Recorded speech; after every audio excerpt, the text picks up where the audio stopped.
everything you need to know about today's update. I'm giving away gift cards every single day for V-Bucks on this channel to random supporters down in the comment section. All you have to do is a like, be a subscriber, and comment your epic username down below. That way I can go into the item shop and gift friends or you guys any skin you want. First thing is we got brand new jump pads in the game. They take copper, they take flex wood, and they take some fabric. Next up, server crashes. They still happen. When you go ahead and you move, you use your grapple, or you try to do anything in the game, there still are times where you'll freeze, you'll lag backwards, or you'll have some matchmaking errors when trying to get back into the game.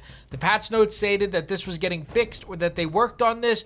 However, in this moment right here, I can't move stuff in my inventory, I can't get out of this crouched position, and I'm stuck frozen. Next up, the grapple glitch has been patched. You can no longer use your grapple and then throw it into a chest, soil, die, or leave the game and join back and have that refresh. When you use a grapple, it is gone. Next up, there's brand new builds in the game that were added. Now, this isn't any new buildings in the game, but these are new wooden spots, new floors, new walls, new pillars, new roofs. These are all made to go ahead and fill in some of those holes or gaps from when you guys are building in the game by yourself without using the pre-built stations. There's so many times where maybe you've built a floor, or maybe you've built a roof, or you built a wall, and there's this large area or even a really tiny area where there's a giant hole. So what you guys can now do is go through this, and you guys will be able to find different places or different utility or different builds that you guys can now put in to fill those holes. Again, this is for your walls, your floor, your pillars, and then finally for your roofs. Now, along with all of those new builds, they also went ahead and they added new snapping points on this as well. There were some issues with the previous snapping points, so now there's 3 on the top, 3 on the bottom, and then 1 on each side. So now you have a ton of different snapping points for placing your builds. Next up, you guys can actually destroy a village when you guys are done with it. There's a new button that says destroy village, and if you say yes, it'll destroy the entire thing. Finally, campfires can now be lit and unlit just by going ahead and pressing on it. You could also now use campfires to burn anything that you no longer want.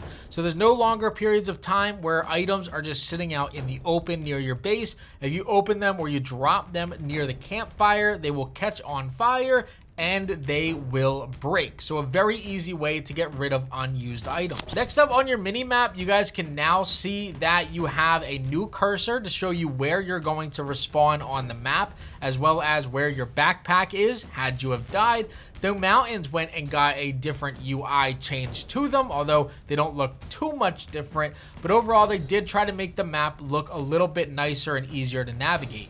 Now, the unlimited food glitch has been patched. I remember people telling me this wasn't a glitch, but now when you go ahead and you try to break one of your corn or one of your foods while it's growing, it'll turn into a vine and will not give you the full food. One really nice thing is that the flying glitch is still in the game. By using a pickaxe with your glider, if you swing your pickaxe and then quickly pull your glider out and continue that process, you won't do much damage to your durability or to your stamina in the game, and you will also travel at a further distance. This keeps you in the air at a decent level a lot longer than when you just simply pull out your glider. You lose a lot quicker stamina when you just use your glider and you don't use this method, and you don't go nearly as far as when you guys practice and use this. So with the mobility getting nerfed today, this is by far the best thing that you guys can do in order to move around the map, is build an elevator and then use this flying glitch to move around the map. Now, when you guys are out in the wild and you see those big gold chests, now when you go and you try to open them,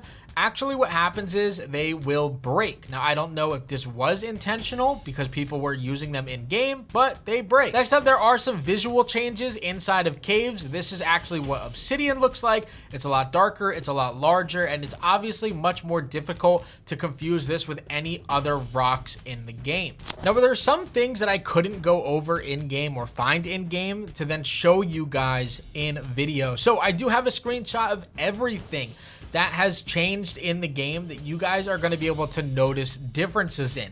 keep in mind, outside of the fact that your grapples have gotten fixed and the glitches to get more materials have been patched, this overall is a pretty good update. Yes, there's no more content. Yes, you don't have as many grapples, or it's more annoying to go ahead and move, but when you guys read through this, you guys will realize that this update is actually pretty good. Just again, we were expecting so much more. A few things that I couldn't show you guys was the blasters. They can now be found in the desert, which means that blast core is a lot easier to get. That's a really nice update. Brutes can now be found in caves, meaning that caves are going to obviously be much more difficult to go ahead and explore, especially all by yourself. Next up, you have the ability to eat while moving. That's awesome. So many times have I died in the game because I needed to eat in order to get my health back up, and unfortunately, I have to stand still and try to eat, which is incredibly annoying. When you guys are playing with friends, you guys are able to ping locations in the world now, which is really nice to have, especially when you guys are playing with friends or family. You guys are also going to see that villagers are a lot better now. They improved the AI. They're no longer going to be standing looking at doors, as they can now open them. They work a little bit better on their metal smelter jobs. They just work overall just a little bit better. Now, when it comes to your thrusters, your balloons, switches, and wheels, you now get the resources back when they're destroyed. There's nothing more annoying than going ahead and building yourself a train, and you knew that if that went ahead and broke, you're not going to get those balloon fabric back, you're not going to go ahead and get those thrusters back, you're not going to get the switch back, and all of the little toys were completely gone. They went ahead and they fixed that issue, which is really nice. Now, outside of that, the rest of this stuff is really just small bug fixes. You also do have the ability now to gate in or fence in animals that you guys need. So sheep, cows, and chickens, they no longer just jump over the fences or walk through fences, which is really nice. So there's a lot of things, like I said, that were really good about this, but I felt as though this update could have been much better, which is why I was complaining in earlier's video. I'm going to go ahead and guess, however, that they made these changes to the game in order to prepare for that larger update. I doubt they wanted to release all of this at once, so I'm hoping that during this next update, if this one goes smoothly and everything is working a little bit better, that we're going to see all of those no rift ores, caves, and stuff like that added to the game. But let me know what you guys think of the brand new update down in the comment section below.